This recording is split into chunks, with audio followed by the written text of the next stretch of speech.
Welcome to நெல்லை ஜெயா சமையல். அனைவருக்கும் என் இனிய விநாயகர் சதுர்த்தி நல்வாழ்த்துக்கள். இந்த விநாயகர் சதுர்த்தி ஸ்பெஷல் கொழுக்கட்டை எப்படி செய்யறதுன்னு நம்ம பார்க்க போகிறோம். ஆனால் அந்த கொழுக்கட்டைக்கு உள்ள மேல் மாவு நம்ம வந்து இதுக்கு முந்தைய ஒரு வீடியோவில் நான் ஃபஸ்ட்டு வீடியோவில் போட்டிருக்கேன். அதை நான் டிஸ்கிரிப்ஷனில் கொடுக்க அதை நீங்கள் பார்த்துக்கோங்க எப்படி அந்த மேல் மாவு நம்ம மேக் பண்ணணும்னு.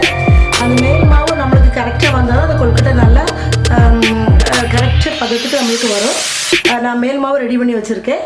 இப்போ வந்து அது உள்ளே வைக்கிற ஸ்டஃபிங் வந்து நம்ம ரெடி பண்ணுவோம். நிறைய வெரைட்டி பண்ணலாம். நம்ம நட்ஸ் வச்சு, ட்ரை ஃப்ரூட்ஸ் வச்சு, வேர்க்கடலை பொடிச்சு வச்சு பண்ணலாம், பொரிக்கடலை வச்சு பண்ணலாம். எள்ளு தான் அந்த விநாயகருக்கு உகந்தது அப்படின்னு சொல்கிறாங்க. எள்ளு தேங்காய் பூ வச்சு பண்ணுவாங்க, இல்லைன்னா உடச்சக்கடலை வச்சு பண்ணுறாங்க, பாசிப்பயிறு, கடலைப்பருப்பு ஏதோ வச்சு நம்ம பண்ணலாம். நான் இன்றைக்கி 2 வெரைட்டி பண்ணுறேன், பார்க்கலாம். பாத்திரம் ஸ்டவ்வில் வச்சுருக்கேன். 1 ஸ்பூன் நெய் சேர்த்துக்கலாம். அதில்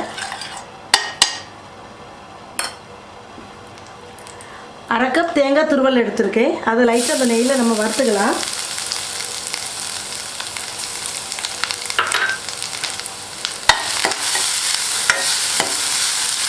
அந்த நெய் வாசனை அந்த தேங்காயில் கொஞ்சம் நல்லா படுற அளவுக்கு நம்ம அதை வறுத்தா போதும். நம்ம வந்து 1/2 கப் தேங்காய் துருவல்னால் அதுக்கு 1/2 கப் வந்து நம்ம வந்து சர்க்கரை பாகு எடுத்து வச்சுருந்தா அதுக்கு போதும், கரெக்டாக இருக்கும். அதே மாதிரி நான் எள்ளு எடுத்து வச்சுருக்கேன். இந்த எள்ளு வந்து கருப்பு எள்ளு. இதை வந்து நான் வந்து நல்லா கழுவி நல்லா உலர்த்தி அதை லைட்டாக காய வச்சுட்டு கடாயில், வெறும் கடாயில் போட்டு அது வந்து நல்லா பொரியும். டப்னு வச்சு நல்லா பொரியுது. அந்த மாதிரி பொரிஞ்ச பிறகு மிக்சியில் வந்து நான் அதை பொடிச்சு வச்சுருக்கேன். இந்த மாதிரி பண்ணால் அது நல்லா டேஸ்ட்டாக இருக்கும். இந்த கருப்பு எள்ளு தான் அதுக்கு நல்லா டேஸ்ட் கொடுக்கும். இதே லைட்டாக நம்ம இந்த நெய்யில் வறுத்துப்போம். அதேமாதிரி நான் வெல்லம் எடுத்து அதை வந்து கொஞ்சமாக 1 ஸ்பூன் அளவுக்கு, 1 டேபிள் ஸ்பூன் அளவுக்கு தண்ணி சேர்த்து அதை வந்து நல்லா கரைச்சி அதை வடிகட்டி எடுத்து வச்சுருக்கேன். ஏன்னா வந்து தூசிகள்லாம் இருக்குது, மணல் தூசிகள்லாம் இருக்குது. அதனால் அதை நான் அந்த மாதிரி எடுத்து வச்சுருக்கேன். இதையும் இதோடு சேர்த்து நம்ம நல்லா கிளறலாம். இதுக்கு வாசனைக்காக சிறிதளவு ஏலக்காய் தூள் போட்டுக்கலாம், சிறிதளவு சுக்குத்தூள். எப்போவுமே வெல்லம் சேர்த்து பண்ணுறதுக்கு வந்து சுக்குத்தூள் சேர்த்தா ரொம்ப நல்லா இருக்குது, டேஸ்ட் ரொம்ப நல்லா இருக்குது. இதை இந்த மீடியம் ஃப்ளேமில் வச்சு நல்லா இதை கிளறிண்டே இருக்கலாம். நல்லா கட்டி பதத்துக்கு வந்தப்பறம் நம்ம இதை ஆஃப் பண்ணி வச்சுட்டு கொஞ்சம் ஆற வச்சுட்டு நம்ம வந்து அதை கொழுக்கட்டை நம்ம மேக் பண்ணலாம். நல்லா கிளறிண்டே இருங்க. அந்த எள்ளு நம்ம வறுத்து சேர்த்துருக்கிறதுனால அந்த வெல்லத்தோடு சேரும்போது நல்ல ஒரு வாசனை கொடுக்குது. கண்டிப்பாக அந்த எள்ளு சேர்த்து கண்டிப்பாக எல்லோரும் பண்ணுவாங்க. இந்துஸ்லாம் அந்த எள்ளு சேர்த்து கண்டிப்பாக அந்த கொழுக்கட்டை பண்ணுறாங்க. நீங்களும் வீட்டில் ட்ரை பண்ணி பாருங்கள். இது வந்து விநாயகர் சதுர்த்தி தான் இல்லை, நம்ம ஸ்வீட் இது ஸ்ட்ரீம் பண்ணி பண்ணுறதுனால எப்போவுமே நல்லது தான். குழந்தைங்களுக்கு எள்ளு சேர்ந்து பண்ணுறதுனால எள்ளு ரொம்ப நல்லது தான், வெல்லம் ரொம்ப நல்லது தான், தேங்காய் கூட நல்லது தான். ஏன்னா இதில் நிறைய எண்ணெய்லாம் எதுவுமே சேர்க்கலை. இந்த மாதிரி நீங்கள் வந்து ஈவினிங் டிஃபனோ அந்த மாதிரி லீவு நாளில் கூட நீங்கள் பண்ணி தரலாம் குழந்தைகளுக்கு. இப்போ 2 மினிட்ஸ் அதை நான் நல்லா வதக்கியிருக்கேன். இந்த மாதிரி அந்த வெள்ளெல்லாம் நல்லா சுண்டி வந்துட்டு இந்தளவு ட்ரை ஆனால் போதும் நமக்கு. அதுக்கு நம்ம ஆற வச்சோட கூட வந்து அது ட்ரை ஆயிரும். 1/2 கப் தேங்காய் துருவல், 1/2 கப் எள்ளு, 1/2 கப் அந்த வெள்ளைப்பாகு, அது கரெக்டாக இருக்குது. அந்த அளவு மெஷர்மெண்ட் வந்து இதுக்கு கரெக்டாக இருக்குது. நம்ம எள்ளு வச்சு ஒரு பூரண் ரெடி பண்ணிக்கிட்டோம். இப்போ வந்து பொரிக்கடலை வச்சு ஒரு பூரண் நம்ம ரெடி பண்ணிக்கலாம். அதுக்கு சிறிதளவு நெய் சேர்த்துக்கலாம். நெய் உருக்கட்டும். நான் 1 கப் அளவுக்கு தேங்காய் துருவல் வச்சுருக்கேன், அதை இதில் சேர்த்துக்கலாம். இந்த தேங்காய் துருவலில் அந்த நெய்யில் நல்லா வணக்கிக்கலாம்.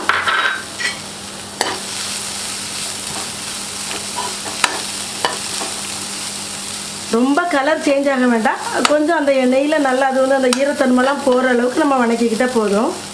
வணங்கிடுச்சு. நம்ம இப்போ வந்து அதில் வந்து நான் வந்து பொரிக்கடலை எடுத்திருக்கேன். அந்த பொரிக்கடலையே நான் வந்து மிக்ஸி ஜாரில் லைட்டாக க்ரஷ் பண்ணி எடுத்திருக்கேன். அதை இதில் சேர்த்துக்கலாம்.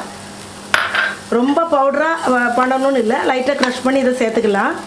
அதையும் அந்த நெய்யில் லைட்டாக வணக்கிக்கலாம். சிறிதளவு சுக்குத்தூள் சேர்த்துக்கிறேன், வாசனைக்காக நல்ல ஒரு டேஸ்ட் கொடுக்கும். சிறிதளவு ஏலக்காய் தூள்.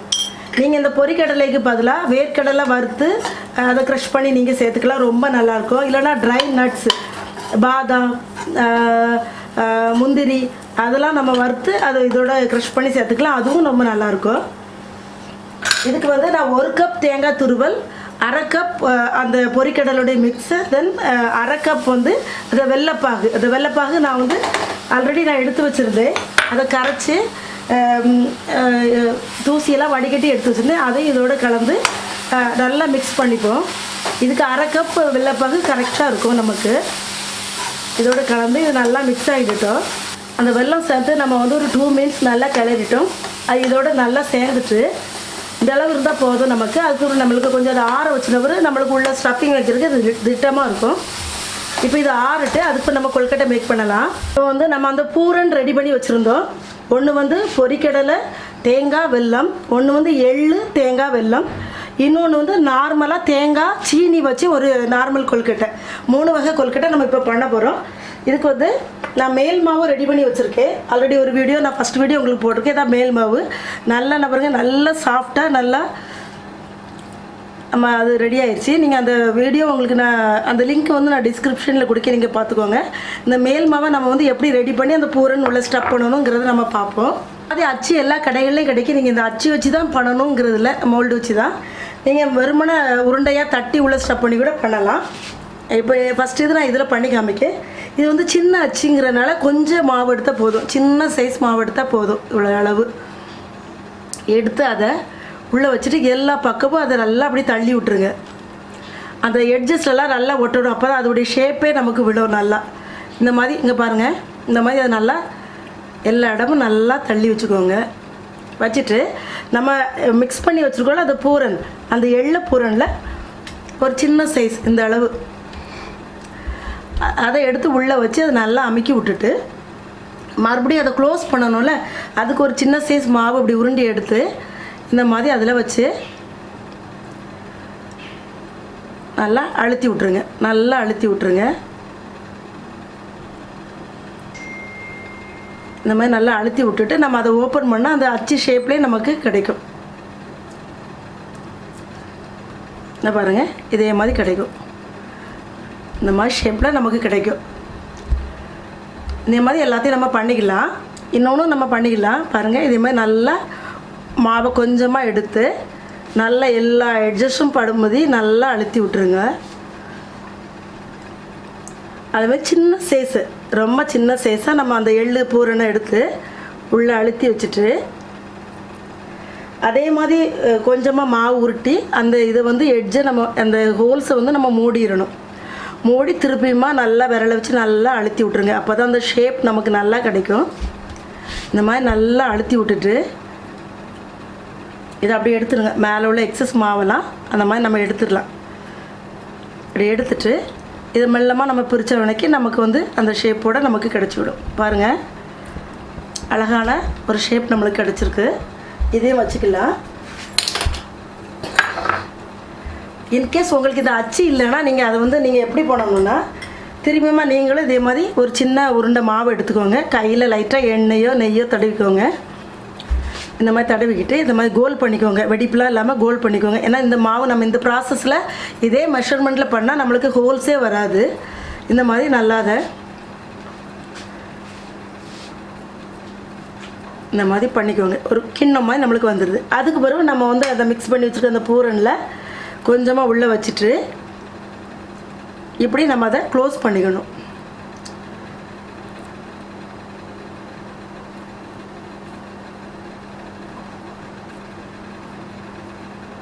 இந்த எக்ஸஸ் மாவை நீங்கள் அப்படி லைட்டாக எடுத்துக்கோங்க.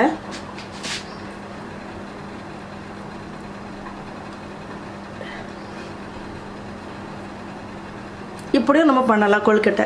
வந்து பொரிக்கடலை நம்ம மிக்ஸ் பண்ணி வச்சுருந்தா அந்த கொழுக்கட்டைக்கு வந்து அடுத்த இதே மாதிரி கொஞ்சம் பெரிய சைஸ் மாவு எடுத்துக்கோங்க. இந்த மாதிரி விரலாலே கையிலே தட்டிக்கோங்க. கையில் லைட்டாக எண்ணெய் இல்லாட்டனா நெய் தட்டிக்கோங்க, தடவிக்கோங்க. இந்த மாதிரி தட்டிட்டு இந்த மாதிரி அச்சு பிளாஸ்டிக்லேயும் கிடைக்குது, சில்வர்லேயும் கிடைக்குது, இண்டாலியத்துலேயும் கிடைக்குது. இதே மாதிரி அச்சில் அதை நம்ம வச்சுட்டு என்ன ஷேப்லேயும் பண்ணலாம். நீங்கள் இதை பண்ணிவிட்டு இந்த மாதிரி வச்சுட்டு இதில் கொஞ்சமாக எடுத்து இதை ஸ்டஃப் பண்ணிக்கோங்க. ஏன்னா எல்லாருமே உள்ளே நிறைய பூரன் இருந்தால் தான் நல்லாயிருக்கும்னு சாப்பிடுவாங்க. பண்ணிக்கோங்க. இதே மாதிரி க்ளோஸ் பண்ணி இப்படி வச்சுட்டு க்ளோஸ் பண்ணி விட்டுருங்க. அது லைட்டாக வெளியே தள்ளிட்டு இருந்தால் கொஞ்சம் உள்ளே வச்சுட்டு நம்ம க்ளோஸ் பண்ணிக்கலாம். க்ளோஸ் பண்ணிவிட்டு எக்ஸஸ் மாவை அப்படியே எடுத்து விட்டுடலாம். இந்த மாதிரி வந்துடும் நமக்கு. இதை மாதிரி எடுத்து இந்த மாதிரி மெல்லமாக எடுத்தால் நம்மளுக்கு வந்துடும் இந்த ஷேப்பில். அடுத்து நம்ம வந்து வாழை இலையில் அதை நார்மலாக தேங்காய் பூ சீனி வச்சு நான் பண்ணியிருக்கேன்ல அந்த ஸ்டஃபிங் வச்சு நம்ம பண்ணலாம். அந்த வாழை இலையை எடுத்து நான் லைட்டாக கட் பண்ணி அந்த பாட்டமை வந்து லைட்டாக தீயில நான் காட்டியிருக்கேன். ஏன்னா வந்து அது உடையா கிளியாமல் இருக்கணுங்கிறதுக்காக அதில் தீயில காமிச்சிருக்கேன். இதில் லைட்டாக எண்ணெய் தடவிடலாம். அதே மாதிரி மாவு எடுத்து நல்லா உருட்டி இதில் அப்படியே வச்சு நம்ம ரவுண்டாக அப்படியே தட்டி தட்டி விடணும். மெலீஸாக அப்படியே தட்டி விடுங்க. அதை வெடிப்பெல்லாம் இல்லாதபடி லைட்டாக அப்படி தட்டி தட்டி விடுங்க. ஒட்டிட்டு அந்த தேங்காய் பூ சீனி வச்சு நம்ம நார்மலாக வெறும் தேங்காய் பூலையும் சீனியும் வச்சு பண்ணியிருக்கோம். அதை லைட்டாக இதில் சேர்த்துக்கோங்க. இந்த சைடு வாக்கில் சேர்த்துக்கோங்க. இந்த கரை வாக்கில் ஃபுல் இந்த சைடு கூட கொஞ்சம் கேப் இருக்கிற மாதிரி வச்சுக்கோங்க. வச்சுட்டு இதை எடுத்து அப்படியே அதை மூடிக்கலாம், க்ளோஸ் பண்ணிக்கலாம். பண்ணிவிட்டு நம்ம இதை அப்படியே அழுத்தி விடணும். அப்படியே அழுத்தி விட்டுருங்க.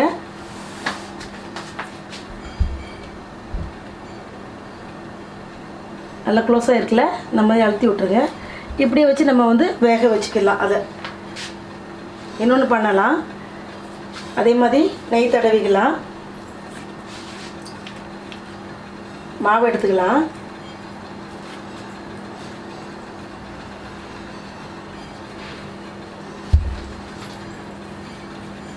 இதில் வச்சு மெல்லமாக அப்படி தட்டுங்க. அப்படி நல்லா விரிஞ்சு கொடுக்கும். மெல்ல தட்ட தட்ட அது நல்லா விரிஞ்சு கொடுக்கும். மெலீஸாக தட்டிக்கலாம். அதே மாதிரி அந்த பூரணை ஒரு சைடு அந்த மாதிரி நம்ம வைக்கலாம். அந்த சைடு கேப் விட்டு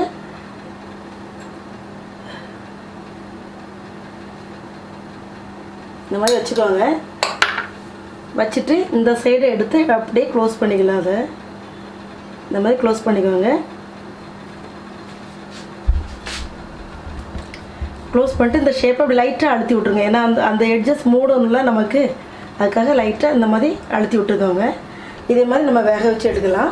வாங்க எப்படி வேக வைக்கலான்னு பார்க்கலாம். இப்போ வந்து நம்ம வந்து அந்த ஸ்ட்ரீம் பண்ணுறதுக்காக அதை வந்து வேக வைக்கிறதுக்காக சட்டி அடுப்பில் வச்சுருக்கோம். தண்ணி நல்லா கொதிக்கணும். தண்ணி நல்லா கொதிச்சிருக்கு. இப்போ வந்து ஃபஸ்ட்டில் வந்து நம்ம அந்த வாழை இலையில் பண்ணதை கீழே வச்சுக்கலாம். அடுத்து வந்து மற்ற கொழுக்கட்டைகளை வச்சுக்கலாம். ஒரு 10 மினிட்ஸ் நான் வந்து மீடியம் ஃப்ளேமில் அதை வந்து நம்ம ஸ்ட்ரீம் பண்ணுவோம். அதுக்கு பார்க்கலாம். இப்போ வந்து 10 மினிட்ஸ் நம்ம வந்து அதை ஸ்ட்ரீம் பண்ண வச்சுருந்தோம். இட்லி ஸ்ட்ரீமரில் வச்சு 10 மினிட்ஸ் ஆகிடுச்சு. இந்த மாதிரி கொழுக்கட்டை ரெடி ஆகிருக்கு. நான் வந்து இதை வந்து அடுத்த பவுலுக்கு ட்ரான்ஸ்ஃபர் பண்ணிவிட்டு உங்களுக்கு நான் காணிக்கிறேன். இப்பொழுது சுவையான வெரைட்டி கொழுக்கட்டை ரெடி ஆயிடுச்சு. கண்டிப்பாக உங்கள் வீட்டில் ட்ரை பண்ணி பாருங்கள். இந்த வீடியோ பிடிச்சதா கண்டிப்பாக லைக் பண்ணுங்கள், ஷேர் பண்ணுங்கள், சப்ஸ்கிரைப் பண்ணுங்கள். அடுத்து ஒரு வீடியோட உங்களை சந்திக்கிறேன். அன்டில் தென் உங்கள் ஜெயா ஜஸ்டின். மறுபடியுமாக அனைவருக்கும் என்னுடைய இதயம் கனிந்த விநாயகர் சதுர்த்தி நல்வாழ்த்துக்கள்.